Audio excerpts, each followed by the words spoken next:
Part of the challenge with the mulch garden, or the Back to Eden garden that I have up by the orchard, is Maggie. She has come up here and she's eaten a lot of things. Another challenge are the chickens and the ducks.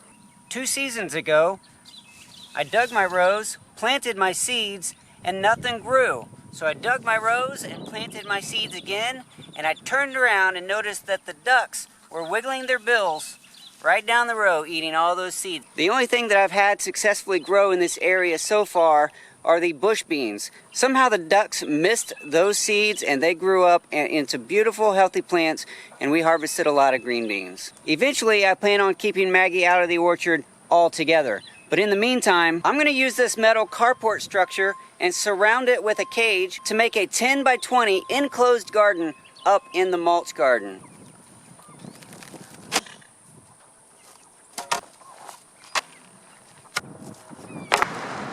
I had a much more elaborate design in mind. It would have been much nicer, probably a more longer term solution. But as I was at the store buying the fencing and the boards, and I saw the price of everything, I started to pare way back and figure out what is the bare minimum. How can I do this a lot cheaper? Well, that means the design had to change. I can't put boards all the way around like I was hoping, and a lot of the other features that I was planning on building into this. It's just going to be really simple.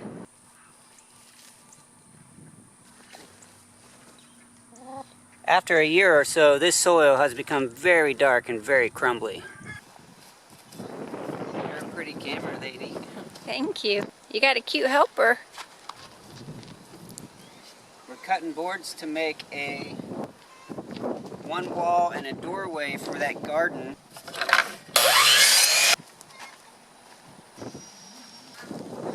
This is going to be my door, and right now I'm just kind of getting an idea of where things need to be placed.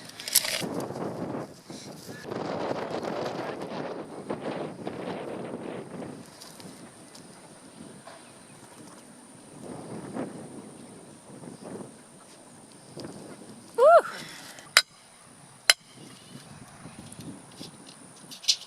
These anchors are going to be 10 feet apart on center, because that's what the poles are, 10 feet apart on center. All right, Luke, start driving. If you know this side and this side, how do you figure out the angle, the length from here to here? What is that theorem called?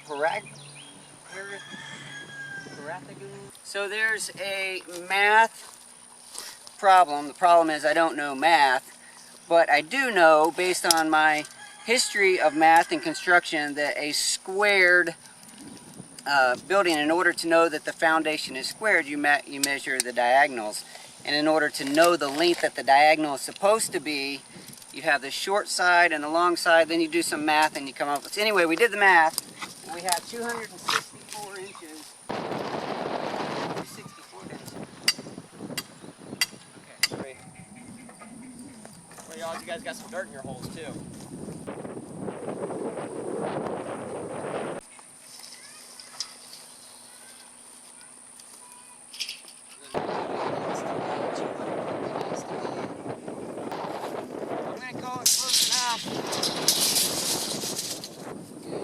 Tell us who this character is, honey. Everybody knows this character. This is Brody from Key Largo. He's here for a week, so we get to do a little bit of a project together. This is pretty rare for me to have all 3 boys on the same job site at the same time. Daddykirbs, YouTube. You don't follow them already? I guess they do, because they're watching it.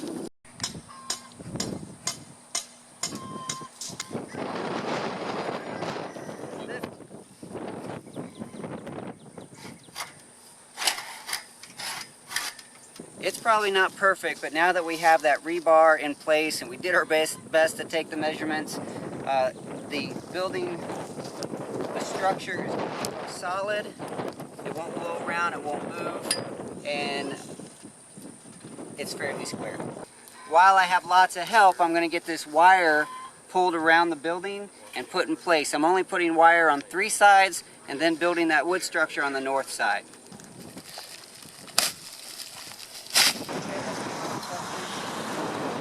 It's a 2 by 3, which means the openings are 2 inches by 3 inches. It's painted or vinyl coated steel welded metal, and it's designed actually for covering or surrounding gardens where people want to let it blend in with the landscape. That's why it's black. And this is 50 feet, which should go around 3 sides of this structure. Pull it toward that center pole and pull it tight. All those sirens make it sound like we live close to town. Or the hood. Kids on. They're at the dead end. They're not going to anyone's house.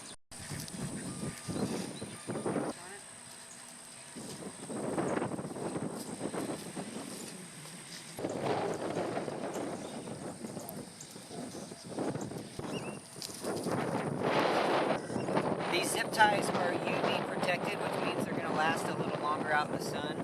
Other zip ties that I've used in the past, just regular, normal, electrical grade type stuff, it only takes a season of being out here in the sun and they fall apart.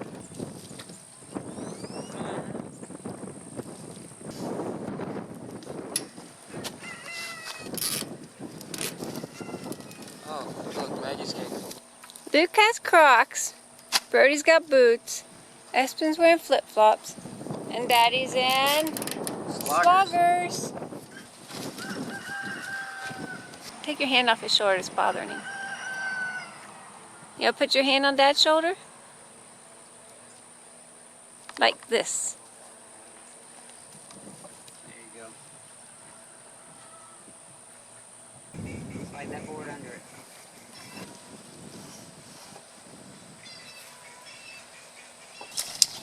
More than you. Okay.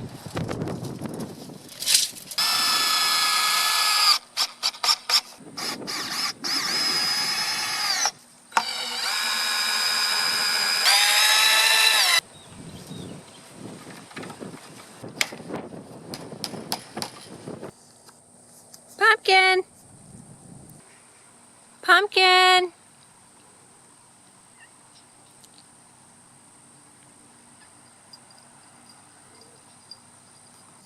Hey, kitty, kitty.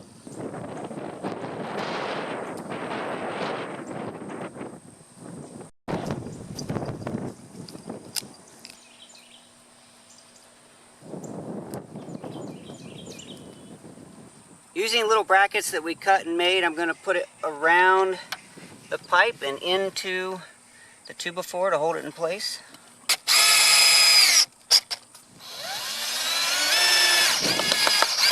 Just like that. Very nice, thank you.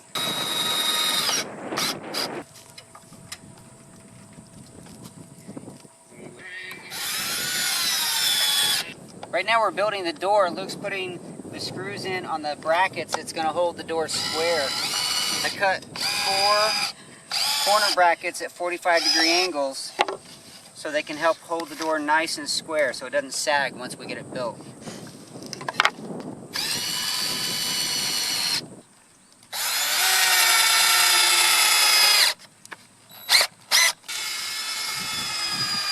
Well, after a long day yesterday and today, we finally got this project done. It turned into a really cool family project where we had everyone up here just pitching in and having a good time.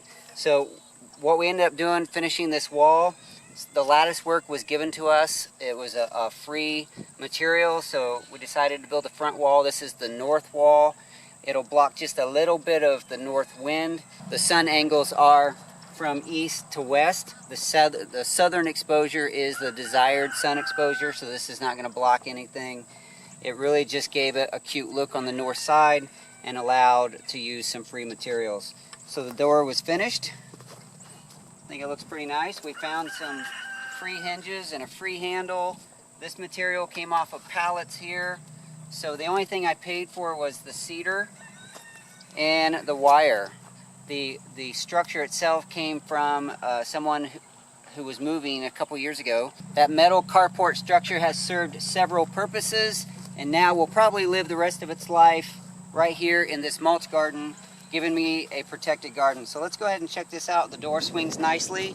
I lifted the bottom of the door intentionally off the bottom so I wouldn't be scraping into the mulch. And the doorway is so I don't bump my head. This is 6 feet here, and this allows me to step in without bumping my head. And once you're inside, we have a 10-foot by 20-foot protected area that's going to keep the chickens, the ducks, and the horse out of this garden. Once I run a hose up here, I'll have a beautiful back to Eden style mulch garden with water that I can irrigate, and hopefully this will be a nice place to grow some of those additional plants like the peppers and the green beans, things that don't take a lot of maintenance, but we can put them up here, they'll be protected and provide lots of produce. My original plan on this structure was to put wood all the way around the top and the bottom. That would have made it very secure and very attractive, but it was also going to increase the cost by a lot. I chose cedar so it wouldn't rot as fast, and I wasn't buying that much after I made the decision not to use it on the top and bottom. Between the cedar and the wire and the screws, I spent $126 on this project. So I think overall, to protect a little garden that's 10 by 20, that's not a bad cost. Later in the summer, I may put a shade cloth on the west side over there to protect from that brutal western sun here in Texas. But for now, I'm going to consider this project finished, and I look forward to getting it planted. Thank you so much for joining me here on the Daddykirbs farm for this family project. I'll talk to you soon.